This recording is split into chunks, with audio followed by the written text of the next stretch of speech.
In the monitor room of the mines, Volopt awaits. This boss can certainly trip up newcomers, but with the right knowledge, it goes down easy. The fight is divided into two phases. Volopt is an entity hiding in the machines, and its digital specter rotates through the monitors. After moving through 2 or 3 monitors, it will disappear and enter attack mode. At least 2 pillars rise from the ground as Volopt charges up a Gazond-like attack. The blue-lit pillars are decoys, the red-lit one drives the attack. The Gazond has a decent chance of causing the shock status. Increasing ETH reduces this chance.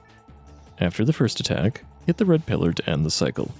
If not attacked, a second Gazond will come out. If not attacked again, the cycle will repeat with another 2 Gazonds. The center bit on the ceiling can be knocked down. If a Gazond goes off when it's down, it will stun Volopt and raise all pillars, and cancel any follow-up Gazond. The bit resets to the ceiling afterwards. Phase 1 can be defeated in 3 main different ways. Reducing the core HP to 0 is the most direct way to win, however, there's no way to hit the Volopt core directly with physical attacks. Instead, hitting the red-lit equipment will deal a proxy hit to the core.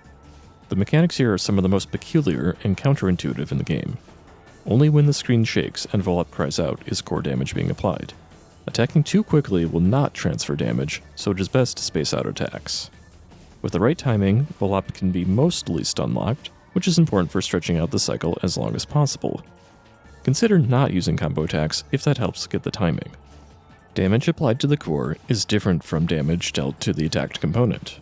Proxy damage is calculated using the ATP stat only, with a fixed multiplier close to a normal attack, even if a strong attack was used. Therefore, for optimal damage, do not use strong attack, as it will only destroy the component faster without making progress on hurting the core. Try not to hit the upper screens first, as the lower screens also break when they're destroyed, denying you opportunities. Hitting multiple screens at once will inflict multiple proxy hits, but requires somewhat trickier movement as the screens are too far apart to hit effectively with swords or partisans from up close. Even techniques deal proxy damage, still based on the ATB stat. For low-level forces, this will result in little to no damage. Other classes that can use techniques can get very effective damage using Barda or Gazond. With the highest ATB weapon, line Barda up to hit the center and top screen for double hits, or use Gazond to hit all 4 screens at once. Techniques can also attack the core directly. Razond and Rabarda, with their instant surround damage, can reach behind the screens to hit the Volopt entity directly. This option is best only on a Phonum, who gets boosts to those techs, and fast unarmed casting, which will help keep Volopt stunned. Even when Volopt is not shown on a monitor, even after a monitor is destroyed, or even during a pillar cycle, the core is available to be hit in this way. Phase 1 will end if Volopt has no means to attack.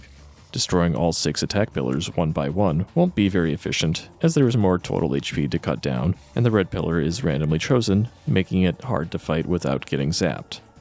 In a team game, Divide and Conquer is effective, especially since coordinating stunlock and proxy damage on one target is tricky. Once attacked, a pillar will retreat if not continuously staggered. Be deliberate with attack timing. Forces have a simpler solution: hit multiple pillars at once. Gazond range is just enough to hit several at once. Before any pillars are destroyed, it can hit any of the pillars from certain positions for some reason. All pillars can be destroyed in just 3 attack cycles with good positioning and timing. Here's an example. At the start of the fight, run straight forward and near the other side. Turn around by casting Zond, which will lock on to the center bit.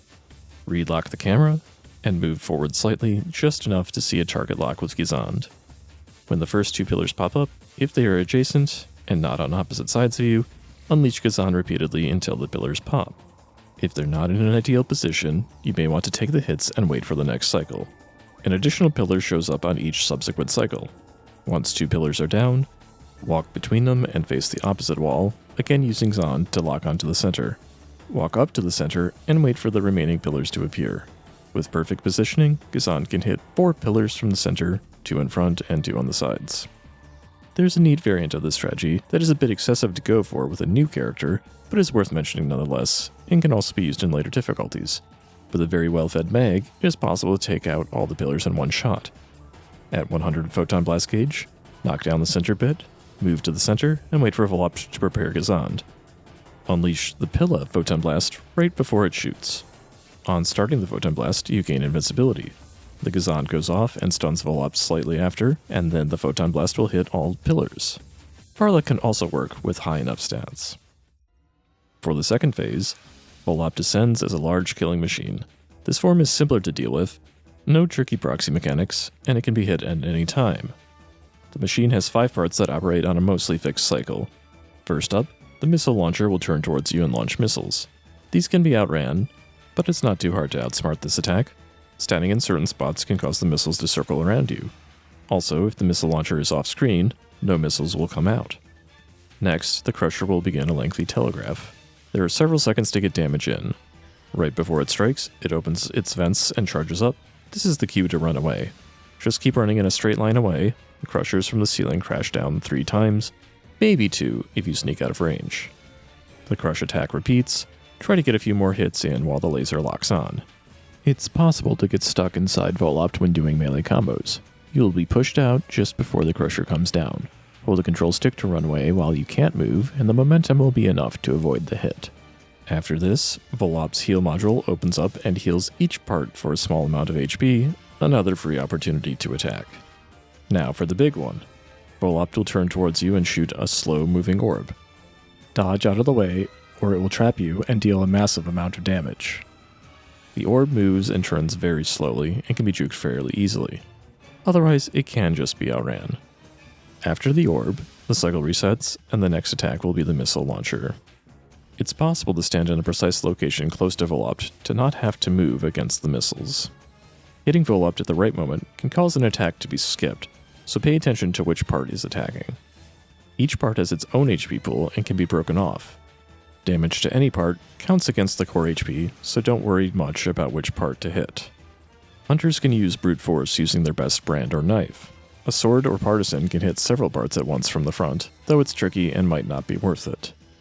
Thunder, fire, or HP drain weaponry can do okay, and rangers especially will rely on these until they're much higher level.